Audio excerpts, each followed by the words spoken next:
दोस्तों मैं आज आपको शुड का दूसरा रूल सिखाने वाला हूँ। इस वीडियो में आप सीखेंगे कि शुड के वाक्यों में अगर था, थी, थे आ जाए तो शुड के बाद हैव लगाना पड़ेगा और हैव के बाद में हमेशा थर्ड फॉर्म आती है। यही बात आपको समझनी है। तो सबसे पहले सब्जेक्ट आएगा, सब्जेक्ट के बाद में शुड हैव आएगा और शुड हैव के बाद में वर्ब की थर्ड फॉर्म आएगी और उसके बाद कोई ऑब्जेक्ट आएगा। एग्जाम्पल से समझते हैं। नमस्कार, मैं हूं बलदेव सैनी और आप देख रहे हैं अंग्रेजी सिखाने वाला आप ही का अपना चैनल तोंदवाल अकेडमी। यहां आप अंग्रेजी पढ़ना, लिखना और बोलना सीख सकते हैं। तो शुरू कर लेते हैं। उसे एक मोबाइल फोन खरीदना चाहिए था। पास्ट की बातें कर रहे हैं। He should have purchased a mobile phone. Subject ही है, ही के बाद में शुड हैव आया है क्योंकि हम शुड के सेंटेंस पास्ट में बना रहे हैं और हैव के बाद में वर्ब की थर्ड फॉर्म परचेज्ड आई है। उसके बाद में ए मोबाइल फोन ऑब्जेक्ट है। तुम्हें ऑफिस जाना चाहिए था। You should have gone to office. Rekha को खाना पकाना चाहिए था।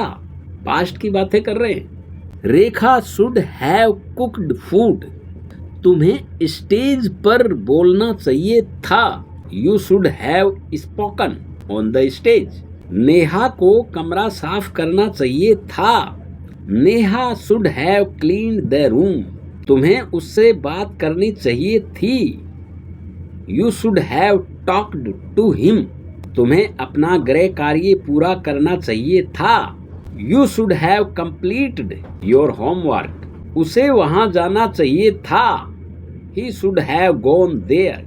तुम्हें अपनी दवाइयां लेनी चाहिए थी। You should have taken your medicine. दोस्तों आप बहुत लकी हैं क्योंकि आप इंग्लिश नॉलेज की वीडियो देख रहे हैं, इंग्लिश सीख रहे हैं। एक लाइक करना ज़रूरी है क्योंकि इंग्लिश नॉलेज को फैलाने के लिए एक लाइक की ज़रूरत है। तुम्हें मेहमानों के लिए चाय बनानी चाहिए थी। You should have made tea for guests. अब गाइस देखते हैं नेगेटिव सेंटेंस कैसे बनेंगे।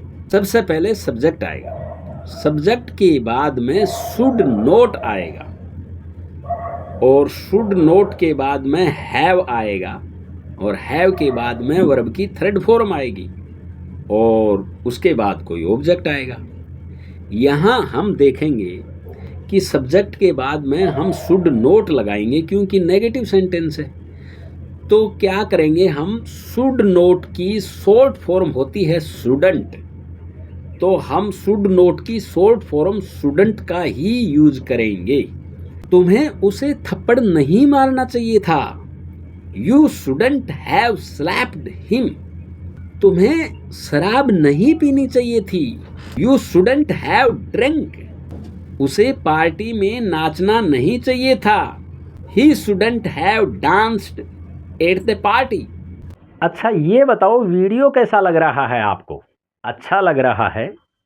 मुझे कैसे पता चलेगा कि वीडियो आपको अच्छा लग रहा है? कमेंट में लिखो ना, अभी लिख दो, बाद में भूल जाओगे आप। तुम्हें उससे शादी नहीं करनी चाहिए थी। You shouldn't have got married to her. यहाँ मैरिड के बाद में टू आया है। आप कहेंगे मैरी के बाद में तो कभी जो वर्ब होती है मैरी, उसके बाद में तो कोई प्रीपोजिशन आता ही नहीं है। मैंने यहाँ वर्ब मेरी के बाद में टू नहीं लगाया। ये जो मैरिड है ये वर्ब की कोई थर्ड फॉर्म नहीं है। वर्ब की थर्ड फॉर्म तो ये गोट है। ये जो मैरिड है ये एडजेक्टिव है। मैंने टू जो लगाया है एडजेक्टिव के बाद लगाया है। अब दोस्तों देखते हैं इंटेरोगेटिव सेंटेंस ये कैसे बनेंगे। इंटेरोगेटिव सेंटेंस जब भी हम बनाएंगे तो ये जो शुड है ये सब्जेक्ट से पहले आएगा और उसके बाद में सब्जेक्ट आएगा। सब्जेक्ट के बाद में हैव आता है और हैव के बाद में वर्ब की थर्ड फॉर्म आएगी, उसके बाद कोई ऑब्जेक्ट आएगा। अगर WH वर्ड होगा तो सबसे पहले WH वर्ड, उसके बाद में शुड और शुड के बाद में सब्जेक्ट, और सब्जेक्ट के बाद में हैव के बाद में वर्ब की थर्ड फॉर्म, और फिर कोई ऑब्जेक्ट। क्या मुझे अंग्रेजी बोलनी चाहिए थी? Should I have spoken English? क्या उसे ऑफिस में सिगरेट नहीं पीनी चाहिए थी? ये जो सेंटेंस है इंटेरोगेटिव प्लस नेगेटिव सेंटेंस है। सब्जेक्ट से पहले हम शुडंट का यूज करेंगे। Shouldn't he have smoked A cigarette? मुझे स्टेज पर कैसे बोलना चाहिए था? इंटेरोगेटिव सेंटेंस है, वो भी WH वर्ड वाला। सबसे पहले हाउ आएगा, हाउ के बाद में should. How should I have spoken on the stage? उसे कहाँ सोना चाहिए था? यहाँ WH वर्ड है वेयर, वेयर के बाद में शुड आएगा। Where should he have slept? उसे उस कमरे में क्यों नहीं सोना चाहिए था? ये interrogative plus negative sentence. WH word why आएगा, तो why shouldn't he have slept in that room? बस इस वीडियो में इतना ही। मिलते हैं अगले वीडियो में। तब तक आप खुश रहिए, मुस्कुराते रहिए और कुछ ना कुछ नया सीखते रहिए।